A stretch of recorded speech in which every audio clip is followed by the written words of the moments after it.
Greetings, kindred and kind. As I mentioned recently in my WOD News video, the next edition of Vampire the Masquerade has been announced, and now we can all get a taste of its resonance on Demiplane. As of right now, a Storyteller and Players packet have been released along with the feedback survey and... guys, kindred. I'm bad about this too, but if there's something you have a problem with, get off your soapbox and into the survey. This is all alpha material and is very much so subject to change.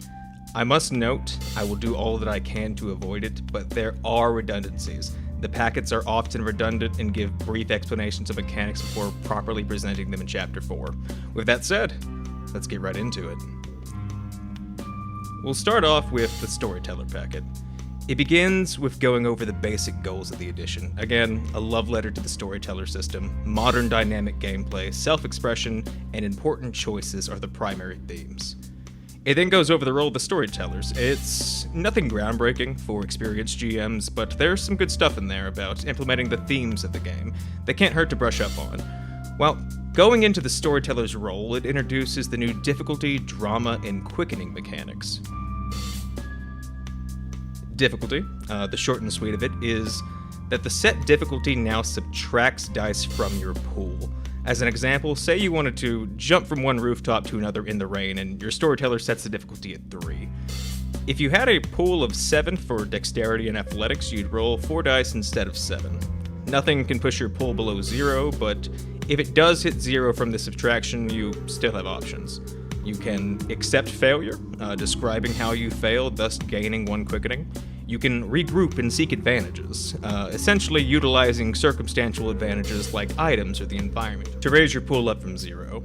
How this affects action economy is unclear and needs to be addressed, but if I was a Storyteller using this mechanic, I'd have it be the player's minor action for that turn. Or you can help someone, essentially giving up your initial goal and providing another player the assist action. Exact details of these mechanics are on screen. As for drama, it functions as a narrative mechanic for the Storyteller. The Storyteller has a pool of drama equal to the number of players at the table, and other mechanics like choose your pain and some abilities can add to this pool. The Storyteller can expend drama to add or subtract between 1 and 3 dice from a player's pool to help better fit the circumstances of the scene. They can also expend it to increase the stakes, thus adding unforeseen complications that either increase a test difficulty or has the player expend vitae or willpower. The Storyteller can also expend 5 drama at once to threaten the masquerade, which functions as a justification to introduce major complications. They may also use drama for NPC empowerment, letting them do things like escape an encounter, invigorate, which is actually kinda cool. You can spend drama to give an NPC another action in combat and can use it to completely avoid a social attack outside of combat. You can also use it to recharge their abilities or have them regain health or willpower. You can only spend an amount of drama on an NPC equal to their level per scene, but you can double this total for elite NPCs. Lastly, you can spend drama for story trigger events. The type of events and their drama cost are shown here on screen. I'll be entirely forthcoming. I didn't like this mechanic at first glance, but after absorbing the information, I can see how it would be fun for Storytellers. I'm a big combat guy, so having a mechanic that essentially lets me use an equivalent of legendary actions or lair actions from D&D definitely has some appeal to me. But for a lot of experienced GMs, we were probably doing all of this stuff already, especially stuff like adjusting difficulty or adding dice without needing to have like a name or mechanic for it. I plan to use this in my playtest games. I will be doing so, continue to do so if it goes well. But I can see a lot of Storytellers just ignoring this altogether. Next is quickening. It's reminiscent of hero points or luck points from other systems. You start the session with 0, and essentially whenever you roll a 10, accept failure, or trigger an ability tied to this mechanic, you gain a quickening. You can never have more than 5, and if you somehow do, that would-be point instead becomes a mark on your beast or nature tracker. You may expend quickening too. Add 1 dice to yours or an ally's roll. You can spend 3 to get a basic success on a roll you have a minimum of 1 dot in. You can spend 5 to do the same for a roll you have no dots in. You can pull your allies and yourselves quickening under certain circumstances, and lastly, the choose your pain mechanic and certain powers or certain clan traits can force you to expend them.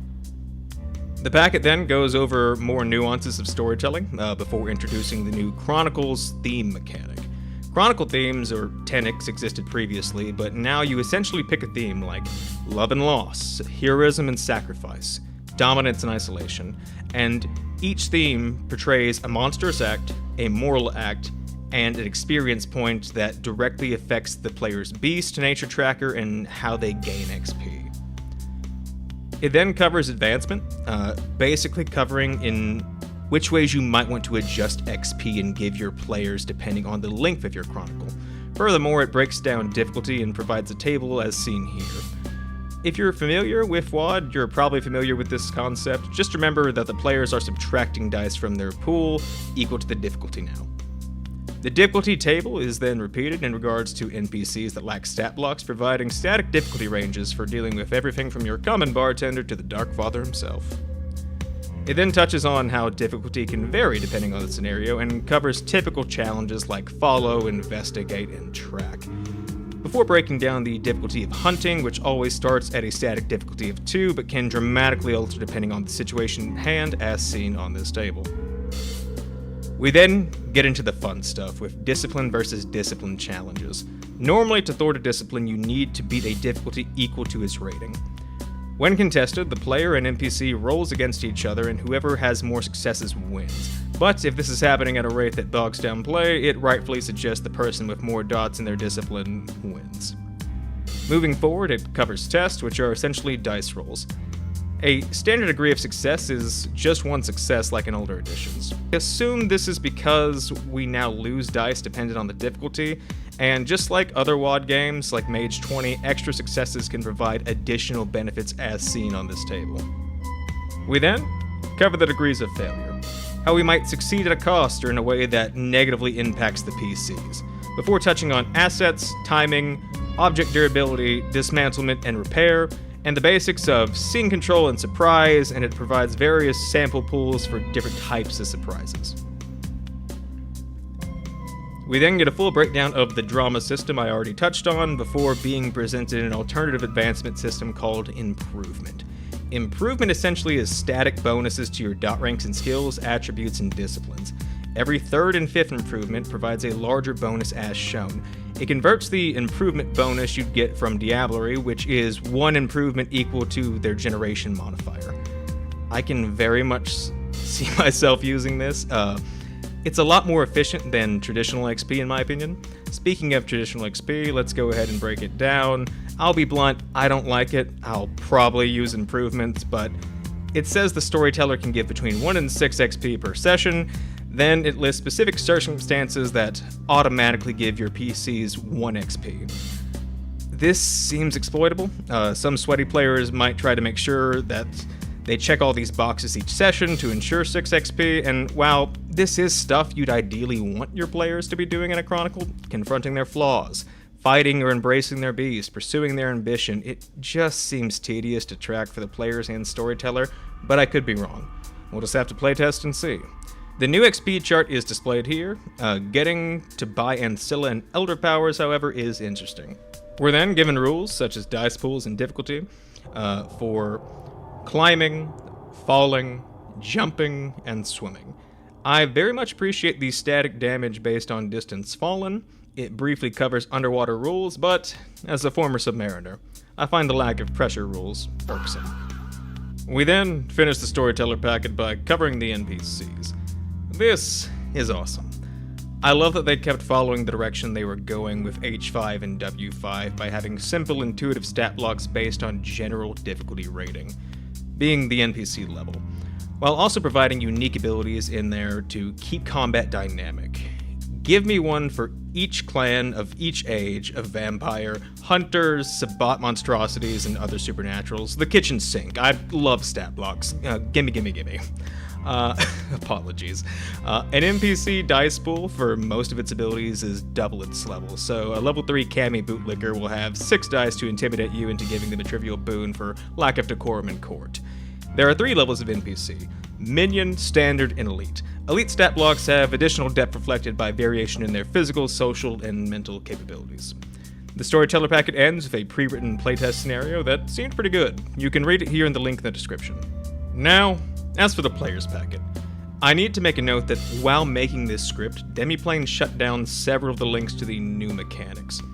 Whether or not this is for maintenance or due to negative pushback, which I find to be a bit over-exaggerated, I cannot say. But a kind fellow LARPer pointed out to me that both packets are available for free on DriveThruRPG, which I will link in the description. But moving into the player's packet, Chapter 1 breaks down aspects of the greater world of darkness. It repeats the breakdown of the goals of this edition before laying out the 10 player principles that you can see here on screen. This is a good thing, despite being unwarranted for veteran players. Ultimately, the goal of any new edition is to bring in more people. And if we're being honest with ourselves, those new people are most likely only familiar with D&D 5e, so having a clear breakdown of the game's vibe and expectations of play, it's useful to have on deck. It then breaks down the basic aspects of being a kindred, the hunger, blood, the masquerade, weaknesses, and the like, before covering vampire society and the sex. Here, we actually get a little hint at the direction the lore is going, and guys, the beckoning's over. Awesome. I didn't hate the beckoning, and I get what they were trying to do with it, but ultimately I think they're trying to get back to the world state most commonly found in V20, which for me is welcome. This is further exacerbated in the packet's breakdown of modern technology, specifically noting how AI, coupled with the world's growing distrust of institutions and what it calls the post-truth era, has actually been a major boon for the Masquerade. Mentioning how the different generations of Kindred incorporate or otherwise avoid the use of technology in their own lives, and briefly and sparingly mention the Second Inquisition, which implies to me that they find themselves in a weakened state, likely meaning they're going to be less at the forefront of this edition than they were in V5. We then get a lexicon breaking down the in-game terms, standard VTM stuff, and I didn't notice any new ones. After this, we get the language of the game, and here we actually find significant changes to the system. There's basic stuff like attack action and attributes, but a new damage type called Baneful Damage is introduced here, and based off its description, it'll be a substitute for aggravated damage. It shows us that Blood Surge is back and is used to raise attributes. Core stuff like Blush of Life, Called Shots, and other familiar terms are there. It gives us the distance metrics that'll affect our character's movement and ability ranges. There's a lot of these, but the Beast and Nature Tracker, Devil's Bargain, Life Pass, Painful Failure, Self-Control Test, and Vitae and Willpower are the most important changes presented, and we'll break all of those down once they become relevant in Chapter 4. On a side note, it was in the language of the game section that I realized you need to roll an 8 or higher for success. What? 8 or higher, bro. No, yeah, I'm just wondering if 8 or higher, bro. I'm gonna open that can of worms later, and there will be math. Chapter 2, Making Your Monster, covers the basics of Chronicle play and describes the creatures of the night. The creatures of the night essentially breaks down the allotted dot and discipline maximums, as well as generation modifiers for neonates, ancilla, and elders, as shown in this table. Seems older characters can go higher than 5 dot abilities, which is interesting. Definitely can see the V20 inspiration here. It then reiterates while going into further detail on the idiosyncrasies of the kindred condition, touching mostly on their nature and weaknesses. We then get into the clans. The tables on screen will have a full breakdown. The main changes that I noticed, the Gangrel lost Protean, which seems to have been absorbed into animalism, and instead gets celerity. While I don't love losing Protean, one of the main abilities of my player character, I'll have to see how they go about it before I get too upset. I can definitely see how it could be done, but worry losing abilities like molding into the herb or turning into mist or removing your heart. I will say, however, I did see Feral Claws under Animalism and read the new Celerity. Celerity, Fortitude, and Reliable Offense from Claws. Gangrel are about to give the Brujah a literal run for their money as the main physical combatants. The next change is that the Giovanni are their own clan, seemingly separated from the Hikata. Bold move, after working so hard to get the fans to accept a united clan of death in the first place. But with the end of the Giovanni independence agreement on the horizon, I'm definitely curious to see where this goes narratively. The Giovanni and other clans get a new necromancy discipline, removing those abilities from Oblivion and instead having Oblivion be outright obtenebration. Maybe they should just call it that! Speaking of Little Sombra, they get Dominate and Potence as usual, but they may pick Oblivion or the new Corruption discipline. The Corruption discipline is very interesting, incorporating elements of Dementation, the Thaumaturgical Path Corruption, and some older Setite abilities. Very neat. Speaking of the snakes, the Ministry loses Protean and gets Corruption. Go figure. The next change is for the Ravnos, who get Obfuscate Presence and Chemistry, Telergy? A fellow LARPer influencer lad mentioned that it used to be called this, but I've never seen it. Tremere got Blood Sorcery and Developers. On the off chance you're listening, I will give you many goats if you change it back to Thaumaturgy. Please. Blood Sorcery is such a lame name.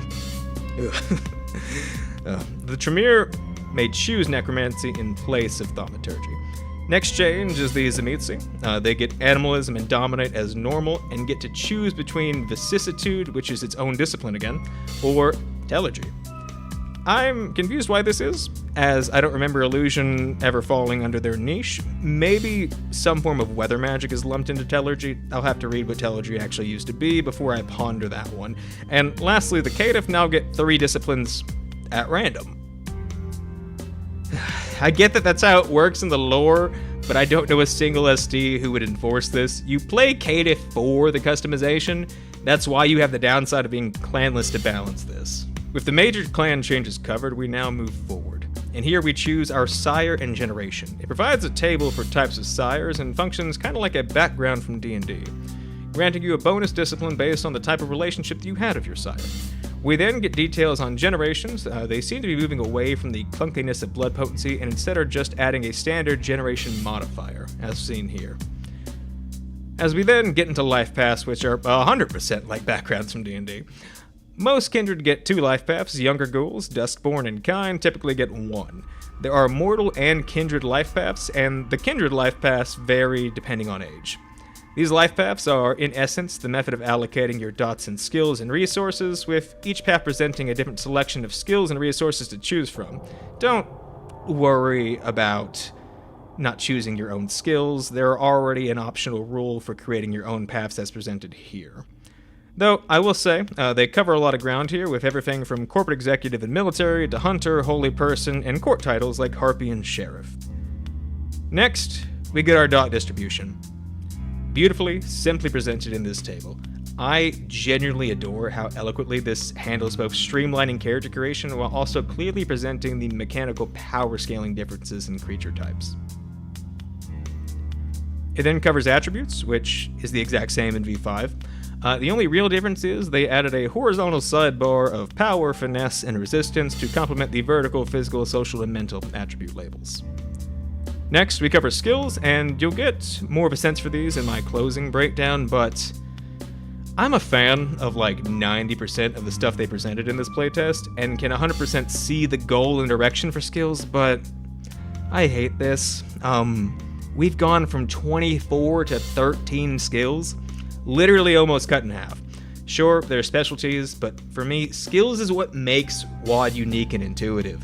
I remember looking at the Hunter 5 character sheet. It was the first full-length chronicle that I ran, and I remember just adoring the breadth of options. It beautifully covered so many niche scenarios, like, say you want to bait a van of ghouls that's been trailing you for an hour into thinking you're taking the nearest exit, but instead you circle back into town and hunker down at a nearby parking garage.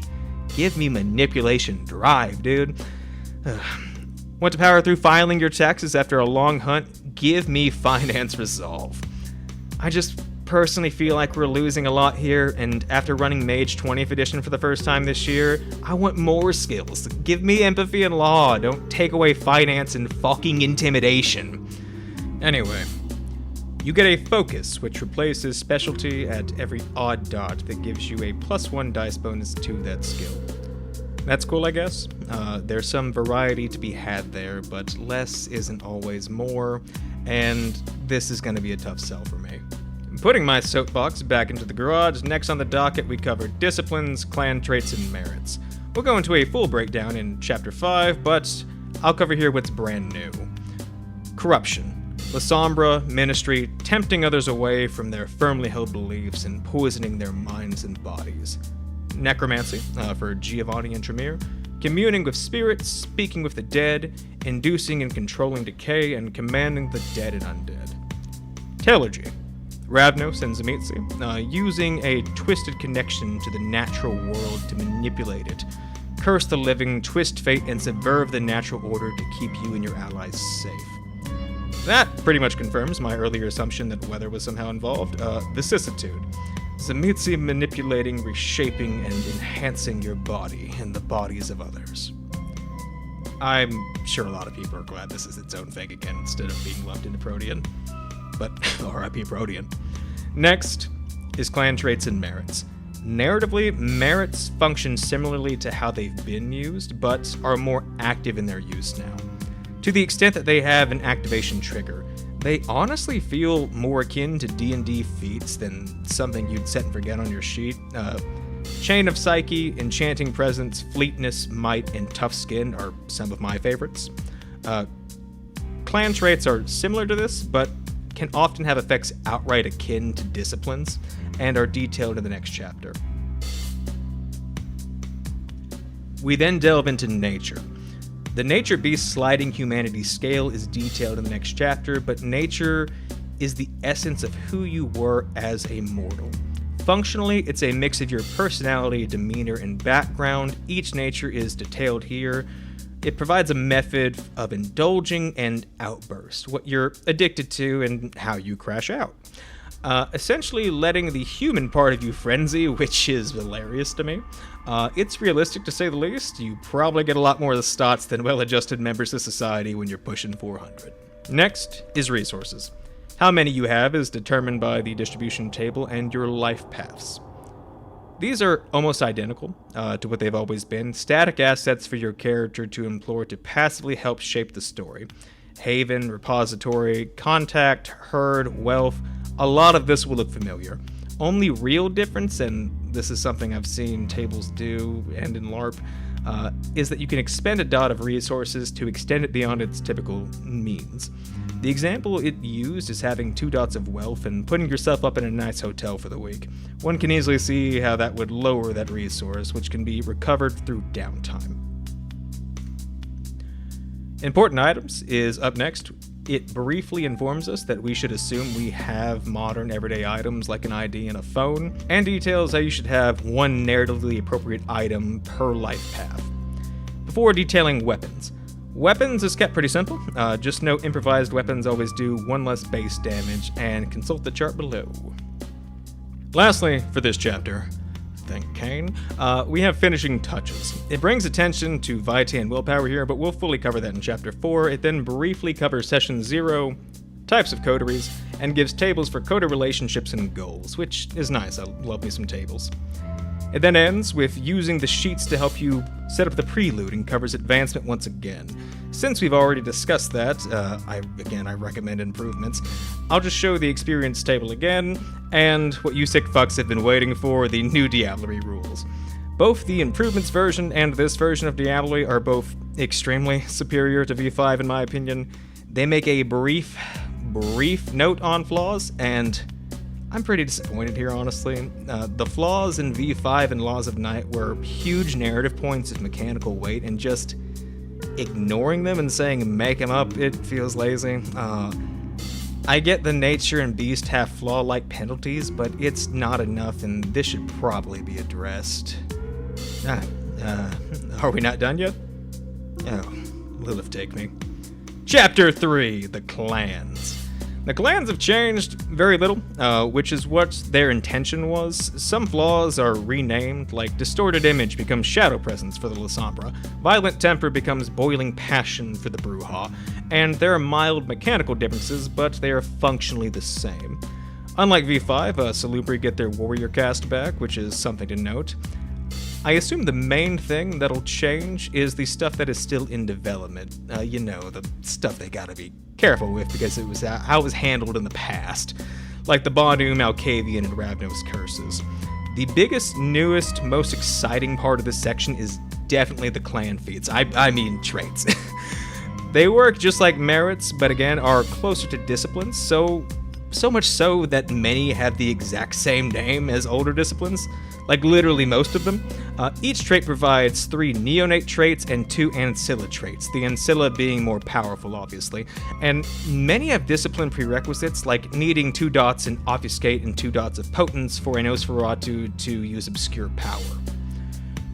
Just a side note, Quick and Tough from the Gangron Scylla is fucking insane. Country boy stock keep rising.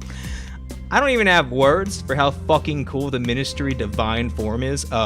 10 out of 10. I love this. This is such an elegant way to distinguish characters from one another while simultaneously ensuring disciplines don't become bogged down. Honestly, this makes me feel better about the whole blood and health being combined into Vitae because I didn't notice any of these traits consuming Vitae. This is wonderful. This is peak game design. I'll honestly be so sad if the developers let the internet bully them into taking this out of the final product. Oh, that was easier than Chapter 2. Almost there. Chapter 4. Chapter 4 begins with test, and I mentioned earlier that there would be math, and the math proved me a damn fool. Pardon my bozo maxing. Essentially, the biggest difference in math for V5 and V6 is difficulty. In V5, it was how many 6s or higher on the dice you rolled determined the number of successes that was needed to match or succeed that difficulty. Here, V6, you only need 1 success on a standard roll like in older editions, but that roll must be an 8 or higher. 8 or higher, bro. Well, so, let's say we have a pool of 6 for Dex and Athletics to dodge a piece of falling debris at difficulty 2. First, that difficulty 2 removes 2 dice from our pool, leaving us with 4 dice. Now we just need 1, 8, 9, or 10 to succeed. Each die has a 30% chance of hitting that range, which means with 4 dice we have about a 76% chance of success. Compare that to B5, where those same 4 dice against difficulty 2 would require 2 successes, with each die succeeding on a 6 or higher. That's a 68.75% chance of success, and so right off the bat, V6 is actually a little more forgiving on smaller dice pools. It gets even more forgiving when you factor in quickening and the auto success threshold, so I'm a fool, and the designers knew what they were doing with the math, but with this and removing flaws, we might not be beating the toothless allegations, gang. Next, it talks about failure, which happens when you have no successes on a test. Painful failure happens when you have no successes and at least one of the dice are a 1. When this happens, you choose your pain. And they're being literal. When this happens, you can choose one of the following complications. You must have the capacity to choose that complication. Lose 3 vitae or willpower. Okay, there's some teeth, we can nibble. Lose all of your quickening, mark a box on your beast tracker, or give a drama to the storyteller. Yeah, boy, give me that legendary action. Won't matter at all when the scourge rolls up on you. You can instead implement a devil's bargain, which is just you petitioning a complication. If they accept, you instead succeed, the complication happens, and the storyteller gets a drama. It then gives examples of what painful failures could look like, and then breaks down the rules for trying again, which I actually quite like. Better than D&D, where you can just sometime attempt the same check pretty much until the DM gets bored. We've covered difficulty. It then covers a contested test, which basically says the players roll it out, which I agree with. We've covered quickening, but vitae and willpower. They've been mentioned and briefly explained throughout both packets, but at this point in Chapter 4, now that I've gone over it extensively and accounted for how they impact other aspects of play, I want to describe exactly how it works and give my informed perspective on it. So, It's completely different from previous editions. There's no superficial damage equivalent. Instead, the hardiness of a vampire is reflected by the amount of vitae they have, which starts out at 10 plus stamina. Coupled with the damage reduction we get from our generation modifier, say our ghoul's bond has worn off and he's tired of our shit and wants to pop a cap in our ass with a small arms blicky. Assuming our generation modifier is 2 and that we fail our dodge roll, we take 2 damage, which would end up being 0 after our reduction. Every additional success they get against us adds another level of damage, but with the new success margin being 8 coupled with fortitude and several merits and clan traits that reduce damage, and with no discipline power ever costing more than 3 vitae, on top of still being able to dodge, pulling our health and blood resource becomes much more manageable than I may have initially thought. Additionally, there is now Vitae Threshold, which greatly affects the flow of the game, giving you self-control bonuses when satiated and generating more quickening the hungrier you are, and greatly increasing the risk of hunger frenzy. As for willpower, it's now 5 plus composure plus resolve, no longer provides an expendable resources for rerolls. This concept is basically replaced by the quickening mechanic. It instead acts as your resource pool for most mental disciplines, similarly to Vitae. No discipline presented will have a willpower cost greater than 3 based on what's presented in both the packets. They want to make social combat much more of an active factor, and with the commonality of mental-based disciplines, having that Toreador Harpy socially devastate you before you go into a conflict can be extremely debilitating. Then, like in the player's packet, it covers time, which hasn't changed meaningfully, as well as movement. The important factors relevant to play are that these are distances your weapon attacks and discipline abilities will be based off of. 5 feet is close distance, used for melee combat and object interaction. 5 to 45 feet is a short distance. This is our standard range of movement on a turn when not accounting for celerity. This is also the range we can throw things under most circumstances and smell or otherwise detect things and interact in conversations with others. 150 to 300 feet is long. It takes 2 full turns of movement to reach this distance. Firearms become less effective at this range, but are still usable. And you can't detect odors and must shout to communicate at this range.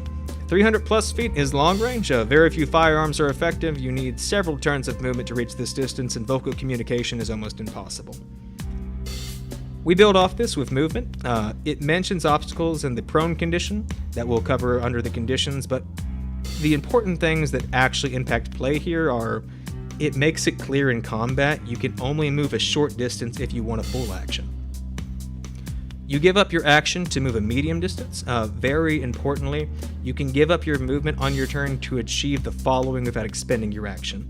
You can retrieve an object from a container within close distance, you can reload a ranged weapon, open or close a door, or similarly perform another mundane task that would normally require a minor action. You can't use this effect to activate a discipline power, or a merit or a clan trait that requires a minor action. You can stand up from prone or fall into a prone condition, ending or gaining the prone condition respectively. You can steady your aim with a ranged weapon, plus 1 dice bonus to the next range attack you make with that weapon. Which, that's actually pretty useful. Outside of combat, movement is pretty much Storyteller determinant. It then goes over every type of action. This remains typical of WoD and congruent with what they previously displayed. The major things to note is that you can take a minor action each turn to pick up an object within close distance that is easily reachable. You can reload a ranged weapon with a clip or a bolt. You can open or close a door or other compartment. You can speak a few short sentences to your allies, provided it's not meant to be a social attack or other social conflict action. As for reactions, they are still quick actions that happen outside of your turn. The biggest thing to note is that you have a number of reactions equal to your dots and wits. This is vitally important to keep in mind because this is the cap on how many times you can attempt to dodge. Meaning if you have wits 2 and the 4 bully boys are pummeling you, you can only attempt to dodge 2 of their attacks. We then get into a list of special actions, and I was legitimately shocked at how good these are. In most games, readying, coordinating, all of those alternative actions are often just a worse strategy than attacking, but these actions have physical and social combat applications, provided they provide worthwhile effects that I can actually see myself and my players using effectively. Coordinate lets you LARP being a leader and a tactical master. You can just roll int or wits plus awareness against the difficulty equal to the target's int, and how many bonus dice you get is how many free dice you can just distribute to your coterie before the start of your next turn, with some caveats. Demoralize. lets you just berate someone into being less effective. Distract is similar, but instead of adding defense like demoralize, this just outright reduces the difficulty, which could actually be pretty fucking clutch when you're up against a stronger opponent. Find Flaw is also similar, but instead lets you do more damage. These are legit amazing and could just be so cool narratively. And Interact is the standard object interaction with a test and some caveats. Furthermore, we covered Prolonged Task, Downtime, and Tiers of Play, each of which is presented on your screen. Nothing fundamentally groundbreaking here, so we'll move it forward. We then get into turn order. They don't call it that, but initiative is fundamentally back, in a very simplified fashion, going in order of highest to lowest wits rating, going at the same time on a tie. NPCs go off their level, and on a tie, players go first. In social combat, there's no direct initiative thing set, but besides initial equivalent of social surprise attack, the players always roll first for social combat. Getting jumped remains extremely lethal in WoD, as under the surprise condition you can't move or act and you suffer a -2 dice penalty for all tests, including tests to defend yourself. You can't dodge, brutal. Celerity stop rising to unforeseen heights.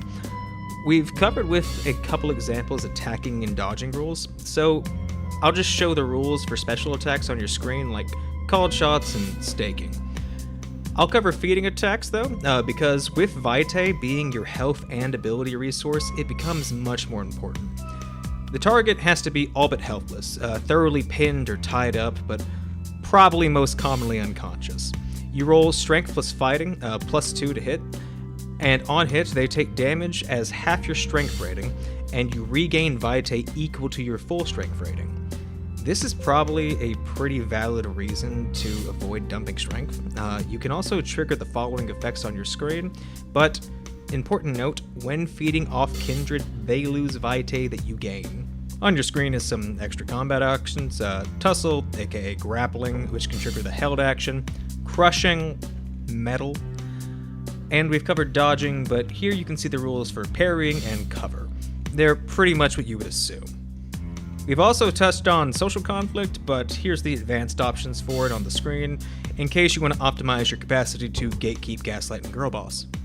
It then touches on some pretty basic exploration rules before finally getting into a full breakdown of the humanity in Beast Tracker. Okay. Again, I consider myself reasonably optimistic. A lot of the stuff here is good. I see the vision for humanity in the Beast Nature Tracker. I really do. The old humanity system had flaws. It was stupid that you could just justify being enlightened through Galconda when you still were a creature predation that probably had a plethora of unethical tools at your disposal like Dominate. I hate that you could spend XP on it in laws, but this ain't it, fam. It's just not. This one ruling is 10 pages long. Basically, you have a nature tracker from 1 to 5 and a beast tracker from 1 to 5. Each has one dot filled when you start the night, and you can voluntarily fill a box on either tracker to regain a single willpower. But the further you push it, the more you risk losing control to either side. Actions you take in-game can justify the ST telling you to fill the beast tracker when you're doing stuff like being a selfish murder hobo, or the nature tracker when you're trying to LARP being a normal, well-adjusted member of society like you don't have that ancient immortal dog in you.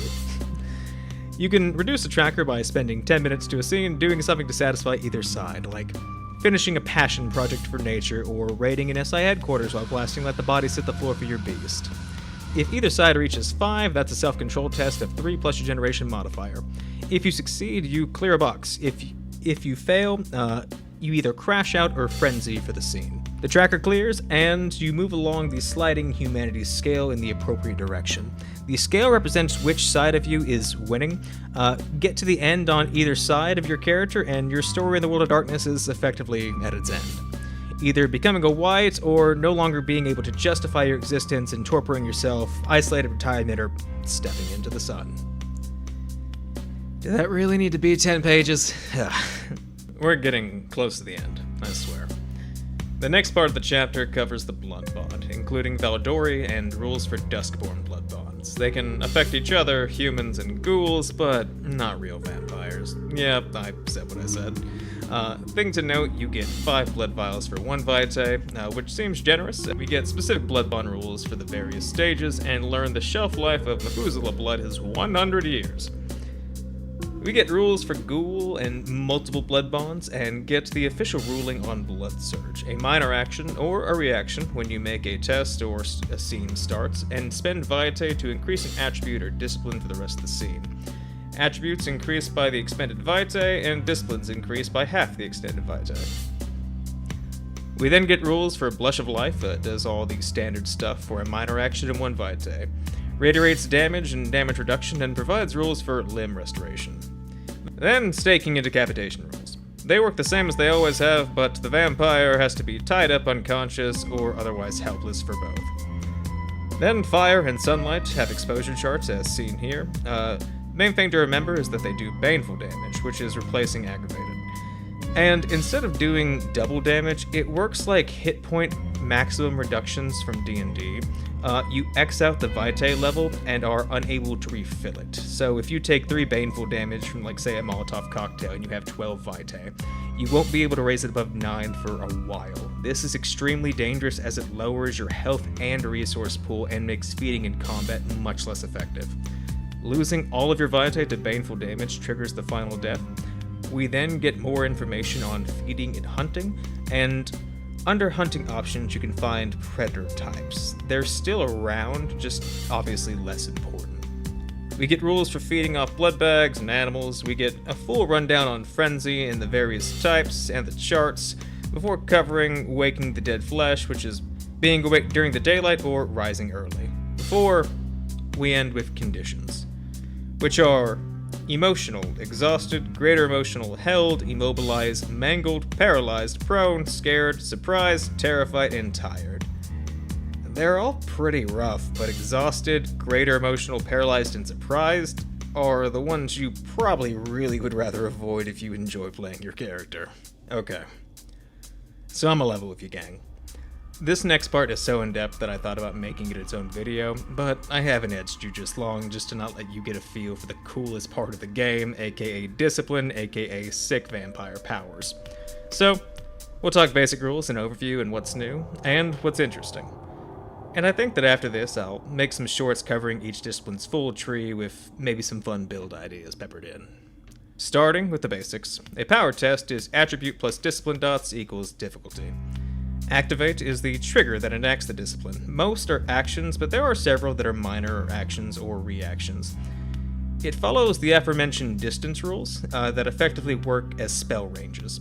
Despite Elder Plus characters being able to have 6 plus dots in a discipline, the current discipline powers only go up to 3rd level abilities. Why this is because of the new mechanic that causes the abilities we've already taken to become much more powerful. And here it's probably my favorite change of the entire edition. Maturing. Discipline powers as you grow stronger and more in tune with your vampiric powers. Even your earliest and simplest powers grow sharper. Many discipline powers have a section called Maturing, which details how the power becomes more effective as your competence in that discipline grows. The more dots you have in a discipline, the more potent it becomes. The Maturing section describes how the power becomes more effective and how many dots you need to access the more potent version. Unless stated otherwise, or unless you chose otherwise, maturing aspects are applied automatically when the power is activated, provided that you have at least that number of dots in the discipline.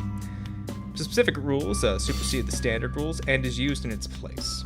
Something to keep in mind, because I found it confusing and I want to clear it up, we'll use Feral Claws here on the screen as an example. One thing to note, as seen here on the XP table, a clan and no clan discipline and a discipline power are 2 separate things.